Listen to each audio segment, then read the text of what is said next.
कसदियों के ऊर नामक नगर में 13 नाम का एक व्यक्ति रहता था। उसके 3 बेटे थे, अब्राम, नाहोर और हारान। हारान ने एक पुत्र उत्पन्न किया जिसका नाम लूत रखा गया।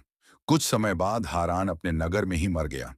एक दिन यहोवा ने अब्राम से कहा, तू अपने देश, अपने संबंधियों और अपने पिता के घर को छोड़कर उस देश में जा जिसे मैं तुझे दिखाऊंगा। मैं तुझे आशीष दूंगा और तुझसे एक बड़ी जाति उत्पन्न करूंगा। तेरा नाम महान करूंगा और तू आशीष का कारण होगा। तब अब्राम अपनी पत्नी सारै, अपने भतीजे लूत, अपने दास दासियों और सारी संपत्ति को लेकर निकल पड़ा। उस समय अब्राम 75 वर्ष का था।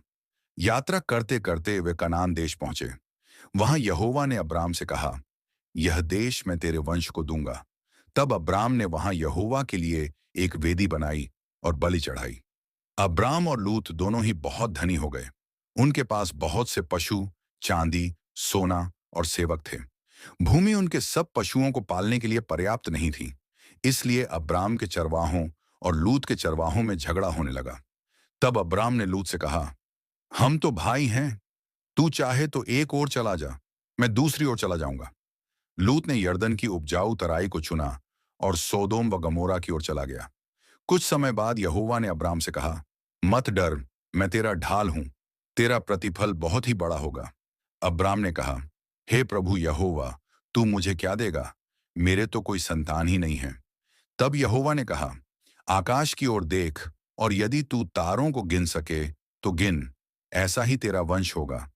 अब्राम ने यहोवा पर विश्वास किया और यह उसके लिए धर्म गिना गया। यहोवा ने उसे यह भी बताया कि उसका वंश परदेश में 400 वर्षों तक दासत्व करेगा, परंतु बाद में बड़ी संपत्ति लेकर वहां से निकलेगा। अब्राम की पत्नी सारै बांझ थी। उसने अपनी दासी हाजिरा को अब्राम को दी। हाजिरा से इश्माएल उत्पन्न हुआ। उस समय अब्राम 86 वर्ष का था। बाद में यहोवा ने अब्राम का नाम बदलकर अब्राहम और सारै का नाम बदलकर सारा रखा और कहा, तू बहुत सी जातियों का पिता होगा, तेरे वंश से राजा उत्पन्न होंगे। एक दिन अब्राहम ममरे के बांज वृक्षों के पास अपने तंबू में बैठा था। यहोवा की ओर से 3 पुरुष वहां आए। अब्राहम ने उनका स्वागत किया, उनके पांव धोए और भोजन कराया।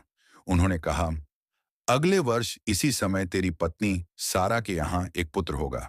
सारा वृद्धा होने के कारण मन ही मन हंसी, परंतु यहोवा ने कहा, क्या यहोवा के लिए कोई बात कठिन है? फिर जैसा कहा गया था वैसा ही हुआ। सारा ने एक पुत्र को जन्म दिया। अब्राहम ने उसका नाम इसहाक रखा। बाद में सारा ने कहा, यह दासी और इसका पुत्र मेरे पुत्र इसहाक के साथ वारिस न बने। यहोवा ने अब्राहम से कहा, सारा की बात मान, इश्माएल को भी मैं एक बड़ी जाति बनाऊंगा। तब अब्राहम ने हाजिरा और इश्माएल को विदा किया। कुछ समय बाद यहोवा ने अब्राहम की परीक्षा ली। उसने कहा, अपने प्यारे पुत्र इसहाक को लेकर मोरिया देश में उस पर्वत पर चढ़ और उसे होमबलि चढ़ा। अब्राहम ने आज्ञा का पालन किया और अपने पुत्र को वेदी पर बांधकर चढ़ाने ही वाला था कि यहोवा का दूत बोला, अब्राहम, अब्राहम, अपने पुत्र पर हाथ मत बढ़ा। अब मुझे मालूम हुआ कि तू परमेश्वर का भय मानता है। तब अब्राहम ने देखा कि झाड़ियों में एक मेढ़ा फंसा है। उसने उसे पकड़कर होमबलि चढ़ा दिया। अब्राहम को बहुत आशीष मिली। बाद में उसकी पत्नी सारा 127 वर्ष की आयु में मरी। अब्राहम ने उसे मकपेला की गुफा में दफनाया। जब इसहाक बड़ा हुआ तब अब्राहम ने अपने सेवक एलीएजेर को नाहोर नगर भेजा। वहां से उसने रिबका को इसहाक के लिए लाया और इसहाक ने उससे विवाह किया। अब्राहम ने बाद में केतूरा से विवाह किया और उससे भी कई पुत्र उत्पन्न हुए। अंत में अब्राहम 175 वर्ष की आयु में मरा। उसके पुत्र इसहाक और इश्माएल ने उसे मकपेला की गुफा में दफनाया, जहां सारा दफनाई गई थी।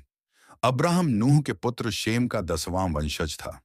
वह विश्वास और आज्ञाकारिता में परमेश्वर का मित्र कहलाया। उसने अपने देश, अपने रिश्तेदार और अपने पिता का घर छोड़कर परमेश्वर की आज्ञा मानी। यहां तक कि जब परमेश्वर ने उसके एकलौते पुत्र को चढ़ाने को कहा, तब भी उसने आज्ञा से पीछे न हटकर विश्वास में दृढ़ रहा। इसी कारण अब्राहम को विश्वासियों का पिता कहा जाता है। और पवित्र शास्त्र का यह वचन पूरा हुआ कि इब्राहिम ने परमेश्वर की प्रतीति की और यह उसके लिए धर्म गिना गया और वह परमेश्वर का मित्र कहलाया। हे मेरे भाइयों, जब तुम नाना प्रकार की परीक्षाओं में पड़ो तो इसको पूरे आनंद की बात समझो, यह जानकर कि तुम्हारे विश्वास के परखे जाने से धीरज उत्पन्न होता है।